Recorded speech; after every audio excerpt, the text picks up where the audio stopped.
कुछ फिल्में सिर्फ एंटरटेनमेंट के लिए नहीं बनती। कुछ फिल्में इसलिए बनती हैं सो दैट एक सच जिसे दबाया गया था वो फिर से सांस ले सके। सतलुज, जिसे पहले पंजाब 95 कहा जाता था, एक ऐसी फिल्म 3 साल तक ये फिल्म रुकी रही। इसका नाम बदला गया, इस पे 100 से ज़्यादा कट्स मांगे गए और कल फाइनली ये फिल्म बिना किसी कट के पूरी तरह अनकट दुनिया के सामने आई। ये कहानी एक आम आदमी ने जिसने एक अनकॉमन सच के लिए अपनी जान दे दी, जसवंत सिंह खालड़ा।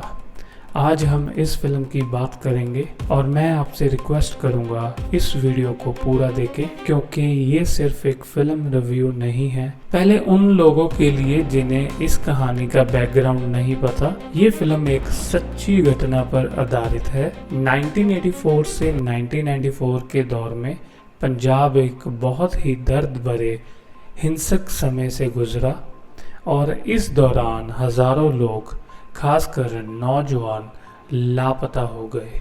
जसवंत सिंह खालड़ा, एक ह्यूमन राइट्स एक्टिविस्ट, ने एक चौंका देने वाली सच्चाई का पर्दाफाश किया कि हजारों अनआइडेंटिफाइड लाशें को चुपके से क्रीमेट कर दिया गया था, बिना किसी रिकॉर्ड, बिना किसी जवाबदेही के।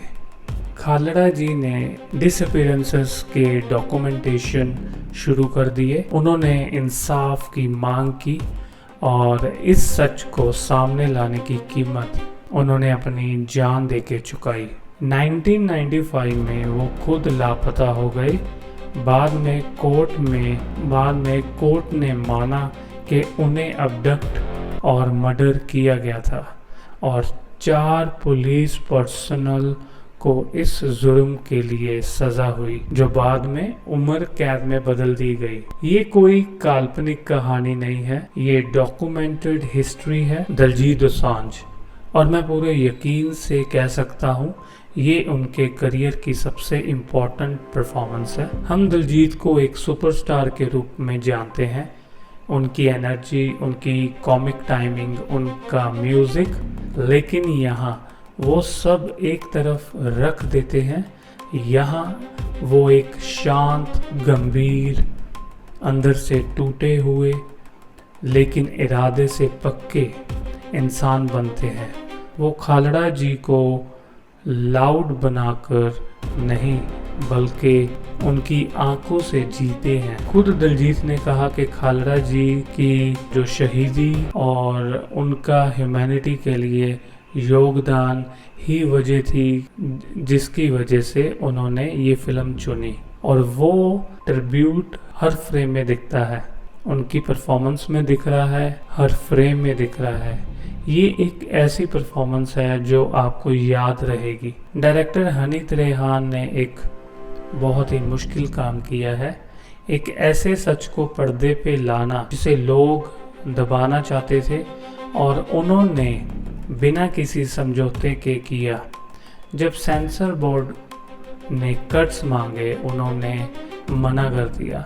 उन्होंने कहा ये पूरी फिल्म है बिना किसी कट के, बिना किसी कॉम्प्रोमाइज़ के, और ये हिम्मत पर्दे पर दिखती है। ये आपको चिल्ला कर कुछ नहीं बताती, ये आपको दिखाती है शांत तरीके से, और वही ज़्यादा गहरा असर छोड़ता है।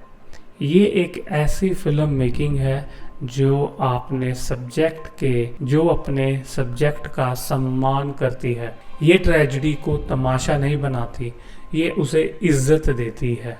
डायरेक्टर हनी बाजी, जिन्होंने ये एक बहुत ही मुश्किल सब्जेक्ट को चुना और उन्होंने हिम्मत दिखाई कि इस सब्जेक्ट को बड़े पर्दे पर लाया जाए, ये सच को चुना उन्होंने, और सच को पूरी दुनिया के आगे लाकर कैसे उन मासूमों के साथ धक्का हुआ, ये लाके उन्होंने बड़े पर्दे पर रख दिया। ये हिम्मत चिल्ला कर उनके काम को बता रही है कि कैसे उन्होंने इस मूवी को डॉक्यूमेंट किया, कैसे स्टोरी में परोया, और बहुत ही उन्होंने अच्छे तरीके से इसे दिखाया है।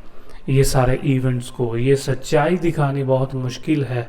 और अपने देश में आज की डेट में जो सच बोल रहा है वो गायब हो रहा है, जैसे कि इस फिल्म में दिखाया है कि इतने साल पहले भी यही चलता था।